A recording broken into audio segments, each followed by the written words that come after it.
ভারত বাংলাদেশের ভালো চায় না অভিযোগ করে দেশটির সব পণ্য বর্জনের আহ্বান জানিয়েছেন বিএনপির সিনিয়র যুগ্ম মহাসচিব রিজভী আহমেদ। জাতীয় প্রেসক্লাবের সামনে এক অনুষ্ঠানে তিনি এই আহ্বান জানিয়েছেন। আমরা তাদের নানাবিধ বাংলাদেশ বিরোধী প্রচার আমরা দেখছি। তোমরা আমাদেরকে পছন্দ করো না, তারপরেও তোমাদের জিনিস কিনতে হবে। বাংলাদেশের মানুষ তো মাথা নত করার মানুষরা। আমরা বাড়ির উঠোনের মধ্যে আমরা পেঁপে গাছ লাগাবো, আমরা পেঁয়াজ লাগাবো, তাও আমরা ওদের মুখাপেক্ষী হব না। আমরা ভারতীয় পণ্য বর্জন করবো বন্ধুরা আমার।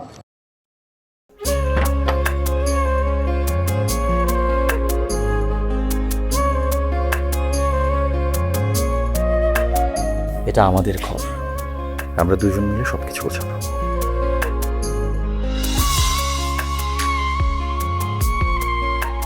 বাহ, এই ঘরটা এতদিন মরে আসছিল, নতুন বউয়ের হাত পরে একটা চক চক চক চক করতেছে। যদি কখনো কোনো ঝড় এসে সব এলোমেলো করে দেয় তাহলে?